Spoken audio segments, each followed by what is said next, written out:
Welcome to Discover History. I'm talking to Matt Stevens, who's an expert in the history of mountaineering. Matt, which great explorer will you be telling us about today? Hi, Julie. Today I'm going to be talking about not only an amazing person, but a fascinating mystery too. It concerns the conquest of Mount Everest and who really did get there first. But we know it was Sir Edmund Hillary and Tenzing Norgay, don't we? They reached the top in the early 50s, I thought. 1953, yes. Well, we think they were the first, but we don't know for sure. There's a mystery around the result of a climb made 29 years earlier in June 1924. British climbers George Mallory and Andrew Irvine disappeared near the top of Everest, and we don't know whether they made it to the top or not. If they did, then they hold the honour of being the first climbers to conquer the mountain, but sadly, they never made it back down to tell their tale. That's very sad. So what do we know about their climb? Well, the last time the pair were seen by other climbers was on June the 8th, 1924. They were over 8,000 metres up the mountain, only a few hundred metres from the top. After that, clouds covered the mountain, and the pair were never seen again. Nothing was known about what happened to Mallory and Irvine until, on the 1st of May 1999, a mountaineering group found Mallory's body 600 metres below the summit. Irvine's body has never been found. So, do we have any evidence to tell us what happened to the men? Well, one thing that suggests that they might have reached the top is that no photos were found on Mallory's body.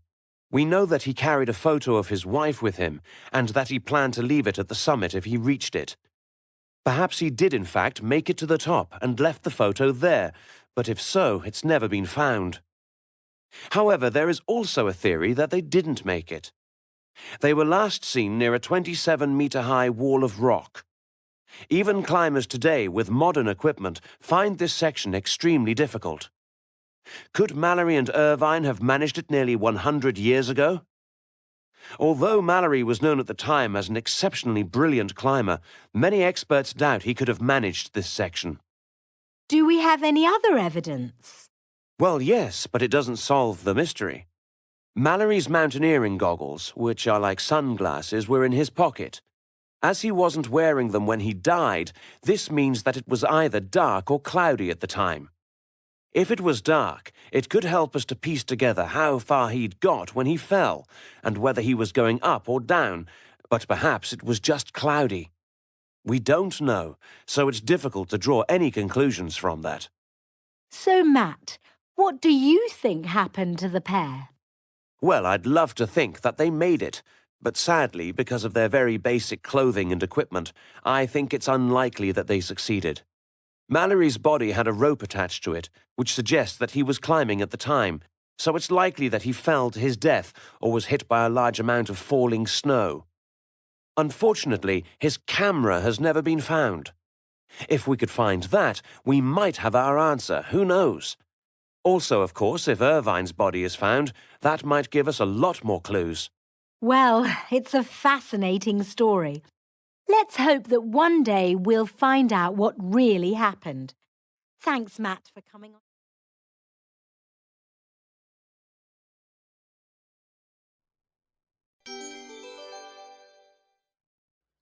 One. You hear a woman talking. I desperately want to get our holiday booked, but we can't do anything until my husband knows which days he can take off work, and nobody seems to have decided that yet.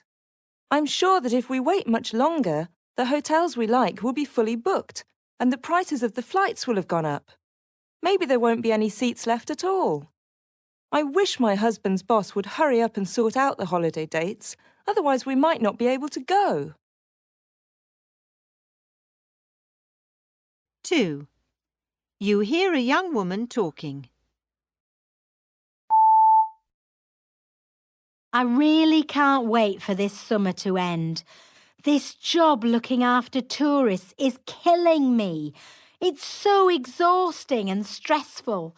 I thought it would be an amazing experience, living on a beautiful island with fantastic weather and going to the beach every day. But there are so many problems to sort out that I never get to enjoy it. I've realised that I don't actually like dealing with people after all, and I'd just like to sit in an office, work from 9 to 5 every day, and then go home and relax. 3. You hear a young man talking about an adventure he went on. It was the most amazing thing I've ever done. Trekking through the jungles of Rwanda in search of gorillas, and then, after days, actually finding them was just so exciting and rewarding. To be honest, I wasn't really expecting to see any gorillas at all. They'd warned us that the gorillas are very shy and well hidden, and that sometimes even the experienced guides can't find them for days.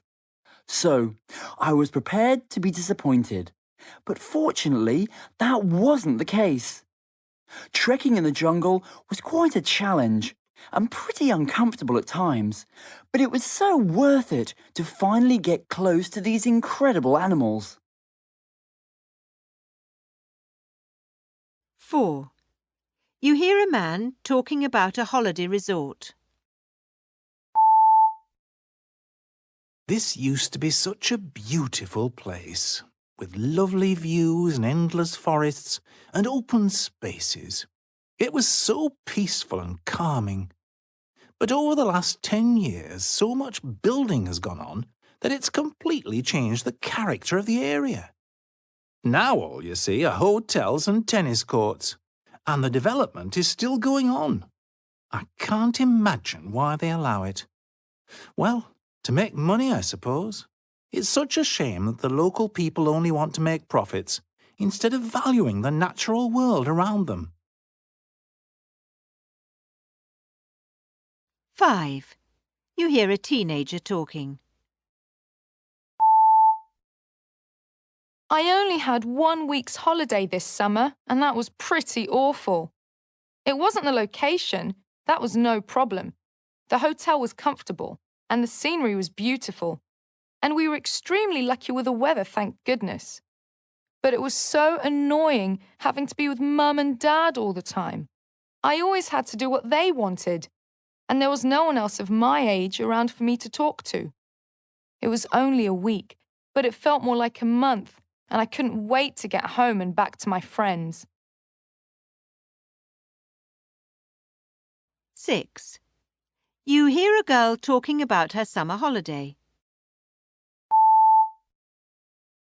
Well, it's going to be quite a long journey, but I'm looking forward to it. It will be more fun and interesting to take a bit longer over a journey and enjoy the experience. There will be a lot of facilities on board, and I've heard that the food in particular is great. My brother and I have got our own cabin, and we're looking forward to playing in the pool on the deck. I just hope we'll have good weather so the conditions will be calm. 7. You hear a young woman talking about a trip she made. Last year, I travelled across Europe by train for a month. I made the trip alone because I don't have a problem with that. But I decided that I would set myself the challenge of never eating my evening meal on my own, because that's the one thing about travelling alone that I don't like. So, each day I needed to meet other travellers who I could talk to and eat with. Of course, I was very careful to always be safe.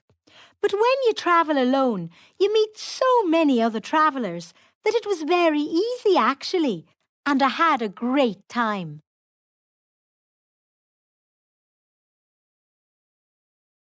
8. You hear a boy talking about a school trip abroad. We've been waiting here for an hour and nobody's told us anything. Somebody said they thought there was a delay with the catering. Maybe the food and drinks for the flight haven't arrived yet. Well, I'd rather take the flight without refreshments than wait here for another hour. I hope there isn't something wrong with the plane. I always get nervous when they say that.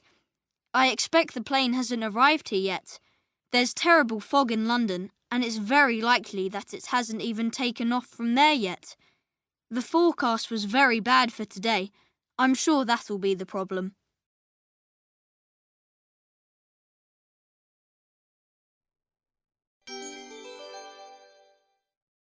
You'll hear people talking in 5 different situations. For questions 1 to 5, choose the best answer, A, B, or C. 1. You hear a man talking to a travel agent. So, where do you think you'd like to go? Well, I'd really like to go somewhere warm and sunny. The weather here is so awful in winter. At this time of year, you'll have to go south. We've got some excellent offers on cruises at the moment. Oh, I don't know. I don't want to spend hours on a ship. OK, well, we've got some great beach resorts in Europe. Oh, beaches? No, there's nothing to do on a beach. It's boring. Ah, OK. Well, sightseeing could be a possibility. This coach tour of ancient sites in Italy is popular. Destinations include Rome and Pompeii. Shall I show you the itinerary? Yes, please. As you can see, the tour offers opportunities for going to see. 2. You hear a lady talking about a tourist centre. This stone walkway on the coast of Northern Ireland is one of the country's most important tourist centres, the Giant's Causeway.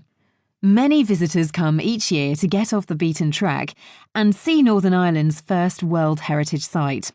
It's a special site of science and legends. For some people, these 40,000 pieces of basalt are a natural formation.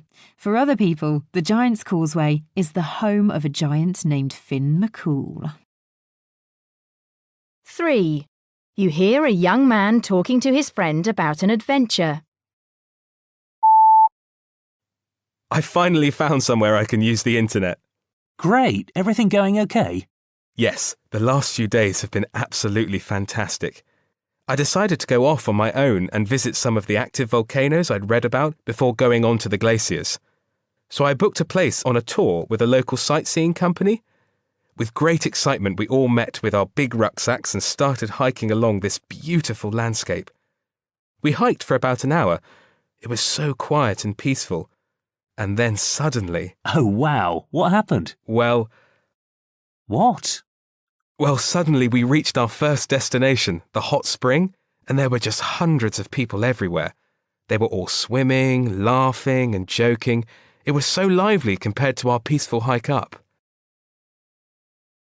4. You hear a man talking about a journey. Our journey was just a nightmare from start to finish. We had decided to catch the train because it's just less stressful than driving. So we were just waiting with our bags when we heard the announcement. Due to heavy snow, the train's departure has been delayed. When the time finally came to set off, my sister started searching her bag. I asked what she was doing, and she looked at me really strangely and said she couldn't find her ticket to board the train. We'd been sat waiting for so long, she'd forgotten what she'd done with it. We couldn't leave. 5. You hear a young woman talking about a trip. We must check in 2 hours before our flight, which is at 9 a.m. That means we should set off at 5 to avoid the traffic. Then we'll have enough time at the airport to get the local currency too. I can't wait to get away from work for a while because the daily journey is just exhausting. I have to leave at 6:30 every morning. I can't wait to arrive. We'll have to put up our tent straight away, and then I think the best way to get around the area will be on bikes, so we'll need to rent some.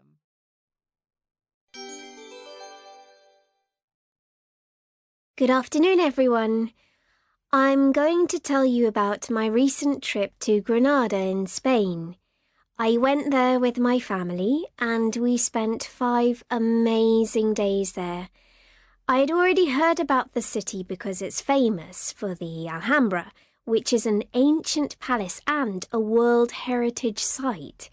However, there's much more to the city than I realised. For me, the coolest part of the trip was probably our accommodation. While most tourists tend to stay in hotels or campsites, we had heard about some caves which had been turned into houses. They were mostly built in the 19th century when they were dug out of the rock. Our cave house was actually quite roomy inside and had wonderful views of the Alhambra and the Sierra Nevada mountains in the background. The best thing, though, was that it maintained a comfortable temperature even when it was hot outside. We went there in July, so it was pretty hot most days, although that didn't surprise me.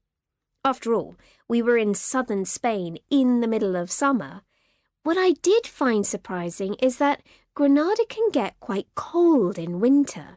Apparently, the temperatures are usually around 6 degrees in January, although they can sometimes be as low as 2 degrees. I was pleased we hadn't gone in January because I wouldn't have been prepared for those temperatures. As I mentioned, the most famous building in Granada is the Alhambra. The original palace was built in the 8th century on the site of Roman ruins. However, in the 13th century, the rulers decided to make it more spacious. They rebuilt the palace and added offices and bathhouses. They also constructed a canal so that water could be easily brought from the nearby countryside into the palace. This was used for the bathhouses and the gardens of the summer palace, the Generalife, which the Alhambra is so famous for. Although old buildings don't usually interest me, I was really impressed with the Alhambra. The rooms were beautifully decorated with some amazing designs. It also felt like a very calm place. It was easy to imagine kings and queens sitting in the summer palace, enjoying the cool wind from the hills. The only negative thing was the huge queue of people waiting to buy tickets. If you don't want to have a long wait, you should buy your tickets online. Apart from the Alhambra, I also really enjoyed walking around the narrow streets of the old town. One of the best things was the street market, where you can find goods which are more typical of North Africa than Spain.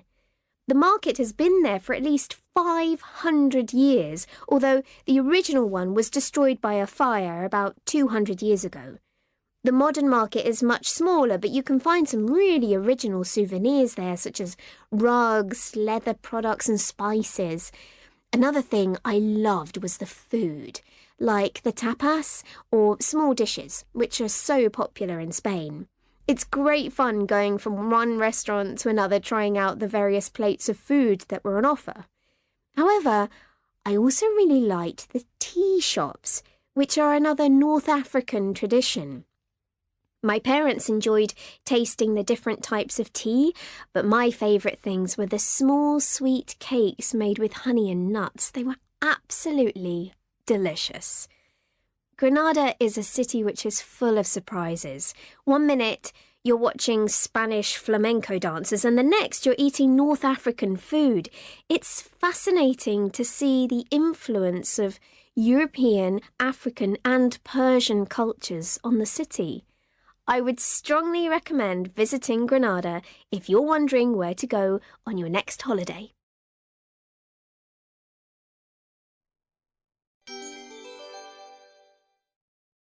Speaker 1. Last year, my school here in England organised an exchange programme with a school in Spain for students studying Spanish. The family I stayed with were lovely and really kind, but the only thing was the mother and father wanted to try out their English all the time, as they were both adult learners.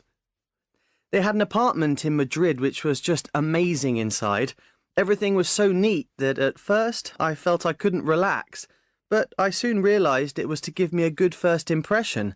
So after that, it began to feel more like home. Speaker 2. I went to Portugal on holiday with my family and had a great time. We stayed in a villa, which was lovely and cool and dark. even though it was very hot outside. It was just a beautiful building to look at, really interesting architecture, and I took loads of photos of it from the garden. My main contact with Portuguese people was the local shop, and I tried really hard to speak to the assistants in Portuguese. They were really grateful for this and gave me lots of special offers. I'd only taught myself from a Portuguese phrasebook just for the holiday, so that was good. Speaker 3. My parents took us on a driving tour of Italy in a camper van. They're both fluent speakers of the language, but I'd only learnt French at school. For some reason, I imagined that if I spoke French, that I'd be understood, as the two languages are quite similar. I soon realised I should let my parents do the talking. My little sister thought living in the camper van for 2 weeks was just the greatest experience of her life, but I wasn't so sure. It was actually surprisingly spacious. It was just that after a couple of days I'd got used to it, so it was no longer exciting for me. Speaker 4. My parents took me to Germany on holiday so that I could practice the German I'd learnt at school. I knew the grammar very well, but I was a bit worried before leaving that people wouldn't be able to understand me because of my English accent. I needn't have worried. So long as I spoke in a clear, confident voice, it was fine. The problem was more the other way round, actually, in me trying to listen to fast speech. The hotel we stayed in was small, but comfortable, and my room was just the same. I really felt at home. Space wasn't a problem. It was probably rather too small for my parents, as my dad is unusually tall. Speaker 5. When I went to France, we stayed in a really wonderful old house. It was a bit like being in a castle, as it had a circular staircase with stone steps, which I'd never experienced before in a house. It was really different and much better than something futuristic as far as I'm concerned. On the walls of the rooms there was lots of information in French, so, using my French-English dictionary, I actually took advantage of that. My French is now better as a result. I guess my French lessons at school were actually very good, if I think about it, but I was just never very keen on the subject.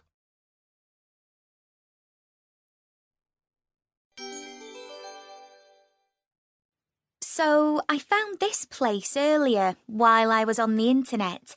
What do you think, Lisa? Let me see. Oh, to be honest, Jo, it looks like the kind of place I'd hate. Seriously? How come? Just look how crowded it is. I like to have my own personal space, you know? Yeah, but you'd get crowds as well in that other place you said you liked, wouldn't you? Yeah, maybe. But it's different. I mean, here you'd be stuck in one place by the sea, whereas there you'd be able to escape the crowds in the streets if you wanted to. Yeah, maybe. But I think this place looks much more relaxing. Personally, I just like the idea of doing nothing for a week. My job's quite stressful, so... Hey! You're not the only one who works hard, you know. It's just that when I'm not working, I like to go out and explore, learn more about places, meet the locals, that kind of thing. Fair enough. Everyone's different, I suppose. Yeah. The world would be boring if everyone liked the same kind of thing. Not that that helps us come to any kind of decision. Anyway, what about you, Dommy? You're very quiet. Yeah. What do you think about it all? Which place do you prefer? Well, I've been thinking about it. And do you know what? Neither of them are my kind of place, to be honest. No? No.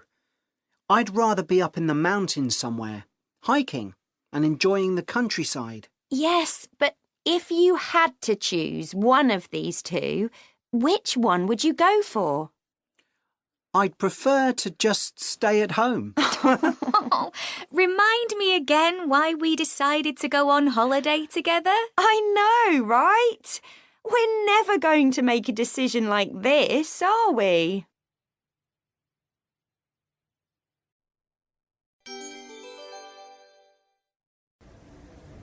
Hello. Hi. I think you were on the same flight as me into Bangkok last week. You were in the row in front of me. Oh, wait. Yeah.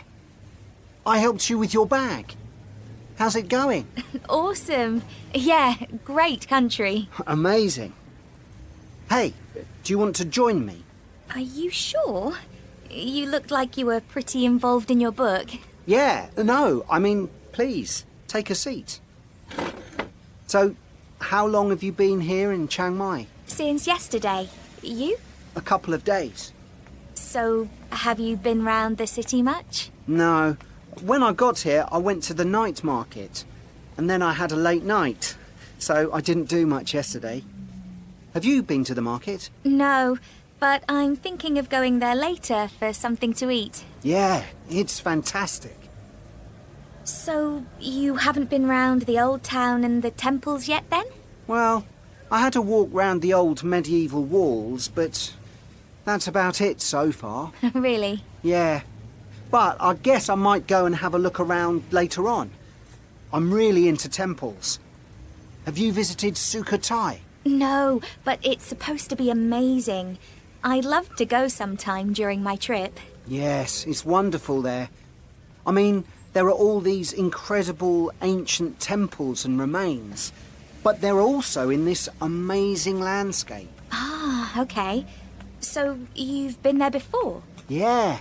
I've been to Thailand 3 times now, and to Sukhothai twice. I did a lot of sightseeing stuff on my last trip, so if I don't make it there this time, it's not the end of the world. Fair enough. So, am I right in thinking you're more into the landscape of the country now? Nature and stuff? Yeah, I guess. Have you been out into the countryside near Chiang Mai? Yeah, I did some rafting down the river, a little bit north of here. It was really cool. Yeah, I went on a zip wire across a waterfall. It was awesome. Wow, I love that. What else have you done round here? Well, tomorrow I'm going to this elephant reserve. Wow, can you ride them there? No, it's more of an environmental thing. The elephants have been rescued and live as they would in the wild. You can help look after them and go on walks through the jungle and that kind of thing. I love that. Have you booked that already? Yeah, but there might be spaces left if you're interested. They have an office down the road. Wow, that'd be great. You don't mind if I come along with you? Of course not.